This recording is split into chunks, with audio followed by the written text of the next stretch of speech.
Hey, I hope you're doing well. In this video, I want to talk about the product and quotient rule for derivatives. So the first problem, h of x, it's the product of two polynomials.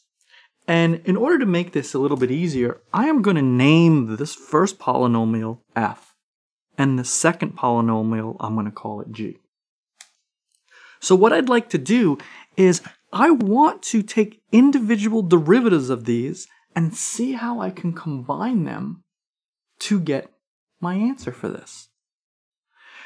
So in order to facilitate this, I want to draw a little tiny table. I'm going to write down f prime f and then g prime g. Now my product rule follows this pattern. I want to do this multiplication and I want to do this multiplication. In other words, like a cross multiplication idea. Now my product rule symbolically is going to look like this. F prime times g, and then f times g prime. So I'm going f prime g, f g prime. I'm looking at that cross in there. I'm going to put a plus sign in the middle. So what did I do now? I decomposed the problem. This is a very long problem.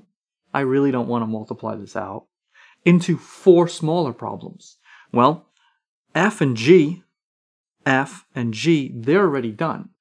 I need to compute f prime and g prime. And these are much easier problems. Derivative of f, 6x minus 4. That's the difference rule, the sum rule, the constant multiplier rule, and, well, the power rule. In a similar fashion, g prime, 14x plus 5. Now I just have to assemble all the pieces. So h prime of x is equal to f prime times g. F prime, 6x minus 4, times g, 7x squared plus 5x plus 2, plus, that's this plus sign, f times g prime. F, 3x squared minus 4x plus 7, times g prime, which is 14x plus 5. So this particular answer right here, this big long thing, that's my derivative of this product. It's made up of 4 pieces. Now you might be wondering at this moment, do we have to actually multiply this out and simplify?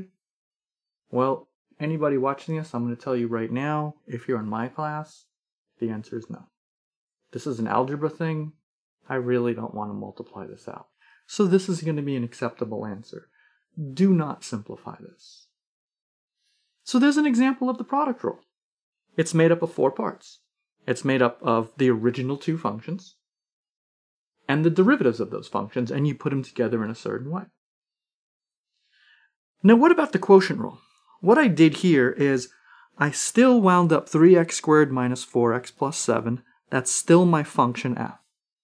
And 7x squared plus 5x plus 2, that's my function g. So I'm still going to write this little grid here, f prime f, g prime g, and I'm going to do my little cross multiplication that I did before. So j prime of x symbolically is going to look like f prime g, f, g prime. Doesn't that look very, very similar to this up here? But here's the difference. No pun intended. There's a difference there. There's a subtraction. There's one extra thing that makes this just a bit more complicated. I'm going to divide this numerator by g squared. So I already did almost all the work for this. I have my f prime, which is up here. I have my g prime, which is up here. The f and the g, well, those were given to us. So my answer is going to look very similar to this. I'm going to change that plus sign to a minus sign. So I'm going to try to write this very quickly. Let's see if I make a mistake. Pressure is on.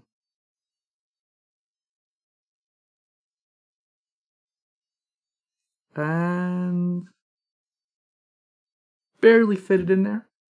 And one thing I have to put in the denominator, divide that whole thing by g squared. 7x squared plus 5x plus 2. And we're going to square the whole thing. Just like with the product rule, if you're in my class, do you have to simplify this? The answer is no. This is an example of a product rule and a quotient rule. And remember, simplification is not needed right now. We'll use some technology to make our lives a little bit easier for that. So I hope this was helpful. If you have any questions, let me know. Have a great day. Bye.